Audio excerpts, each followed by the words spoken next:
Hey everybody! Today we're going to learn how to identify common squat faults and how to fix them.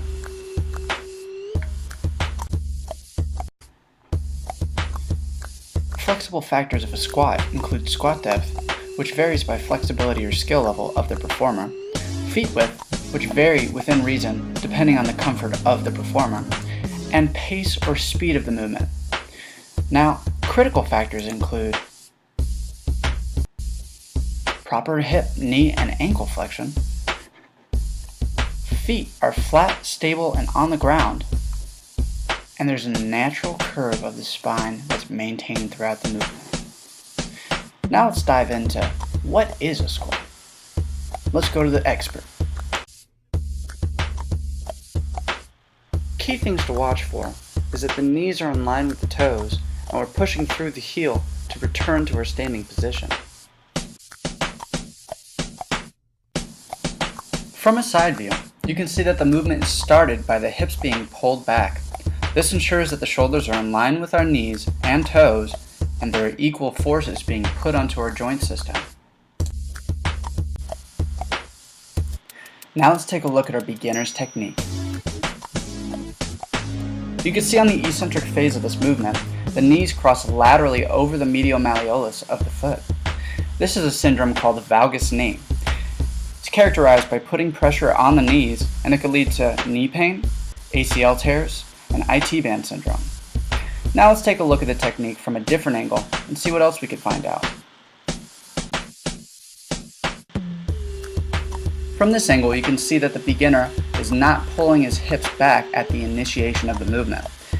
Instead, he's moving his shoulders forwards past the toe, causing an excessive forward lean. What this does is shifts your center of gravity onto the toes, and it causes excessive strain on the knees and the low back. This is due to an increased moment arm and causing higher torque.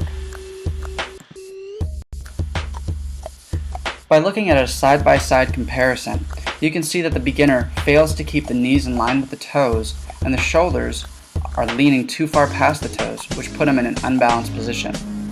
These are very common faults that most beginners have, but they're very easy to fix by using external cues to highlight and target the correction of the weak points. In this first cue, we're going to fix the valgus knees by cueing our client to screw their feet into the ground like you're trying to rip the floor apart. This will activate the glute medius and bring the knees in line with the toes. The beginner should be able to practice this movement until they're able to complete 10 repetitions without any guidance. In this next drill, we're going to fix our excessive forward lean by shifting the weight onto the heels. The beginner should start by standing in front of the bench. Now imagining that a horizontal pull is hitting you in the hips, initiating the squat. The squatter will follow through until the butt makes contact with the bench. This position will guide the beginner through the foundational movement of the squat while maintaining a natural curve in the spine. The beginner should practice this movement until they are able to complete 10 repetitions without any guidance. After drilling these movements, let's take a look at the finished product. You can see that by screwing the feet into the floor, the gluteus medius is being activated, causing the knees to be in line with the toes.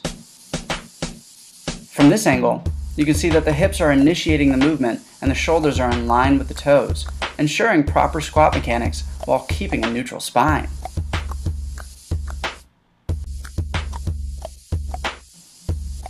Well, would you look at this? The student has now become the master and can perform the squat with proper mechanics. By using external cues, you can fix technical faults, increase force production, and prevent aches and pains.